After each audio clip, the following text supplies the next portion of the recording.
Hello students, today we will discuss the fibula bone. This is the fibula bone, you can see.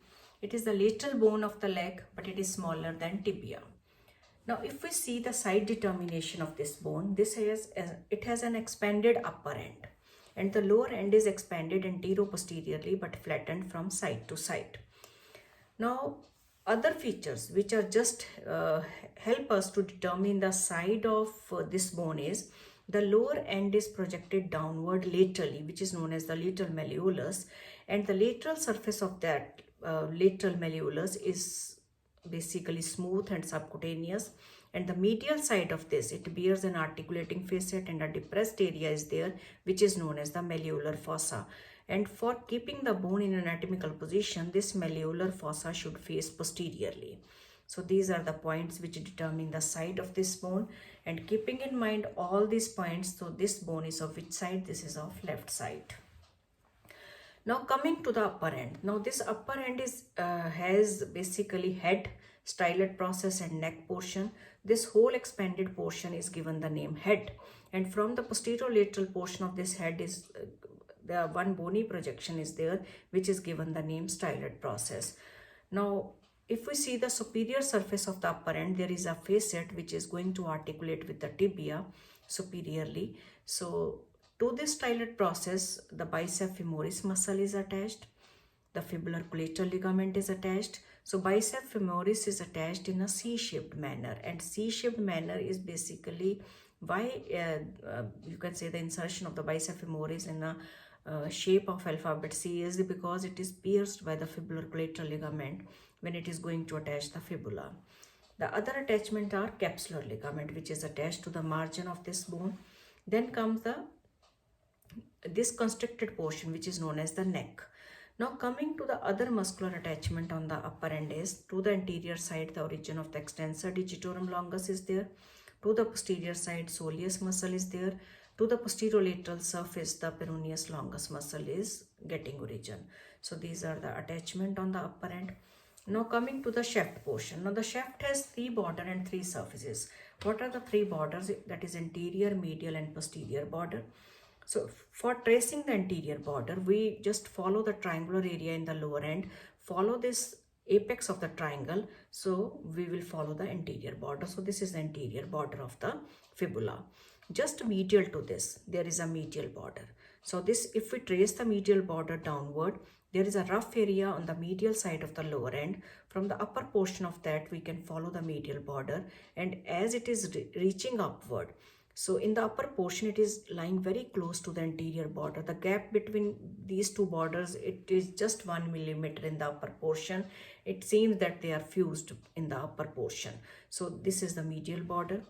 Now if we follow the anterior border laterally, we will reach the posterior border. So this is the posterior border.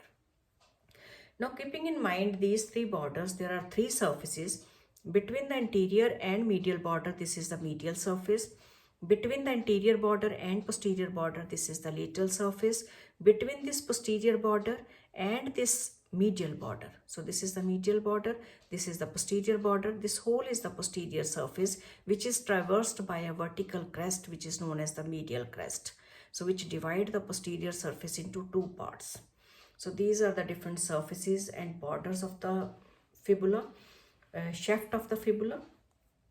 Now what are the different attachment?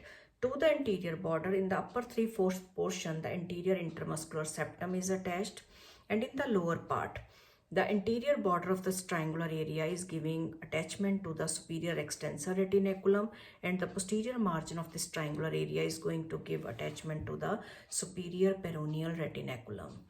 To the posterior border, in the upper 3/4 portion, the posterior intermuscular septum is attached. To the medial border, the interosseous membrane is attached, but there is a gap on the superior side for the passage of anterior tibial artery. Now coming to the attachment or which are the muscles which are getting origin from the fibula is from the medial surface. Medial surface is further divided into three portions, that is upper 1/4, middle 2/4 and lower 1/4. In the upper 1/4 portion, the extensor digitorum longus muscle is getting origin.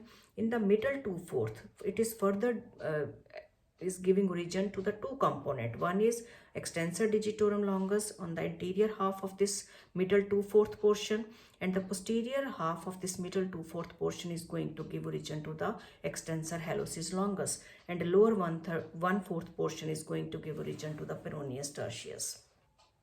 So these are the muscles which are getting origin from this medial surface. Now coming to the lateral surface, we divide the lateral surface into upper 1/3, middle 1/3 and lower 1/3. In the upper 1/3 portion and the posterior half of the middle 1/3 portion is going to give origin to the peroneus longus, and anterior half of the middle 1/3 and lower 1/3 portion is going to give origin to the peroneus brevis muscle. Now coming to the posterior surface, as I told you that it is just crossed or traversed by a crest which is known as the medial crest. So the important landmark related with the medial crest is that it is giving attachment to the deep transverse facial septum. That is one thing. Another thing is the peroneal artery is related to this. The nerve to flexor hallucis longus is running in relation to this medial crest. Now between this medial crest and the medial border, this grooved area is going to give origin to the tibialis posterior muscle, and rest of the posterior surface in the upper portion it is going to give origin to the soleus, and in the lower part it is going to give origin to the flexor hallucis longus muscle. So in the posterior compartment, the three important muscles are getting origin, that is soleus, flexor hallucis longus and the tibialis posterior. And from the lateral surface of the shaft, two important muscles are getting origin, that is peroneus longus and peroneus brevis muscle. But this peroneus longus muscle is also extending up to the head portion, as I have told you earlier. And in the medial surface, the upper portion is going to give origin to the extensor digitorum longus, and the anterior half of the middle 2/4 portion is related with these fibers extending up to the head portion. So extensor digitorum longus, then extensor hallucis longus is related to the posterior half of this, that is middle 2/4, and peroneus tertius to the lower 1/4 portion. So these are the important muscles which are related to it. Now coming to the lower end of this portion. Now on the medial side, you can see the rough area is going to give attachment to the different ligament, that is anterior part of this, that is anterior tibiofibular ligament, intraosseous tibiofibular ligament and posterior tibiofibular ligament. So these are the important ligaments related here, and the triangular area which is present on the lateral side of this lateral malleolus, I told you it is giving attachment to the different retinacula. That is posterior margin is going to give attachment to the superior peroneal retinaculum, and this anterior margin is going to give origin to the superior extensor retinaculum.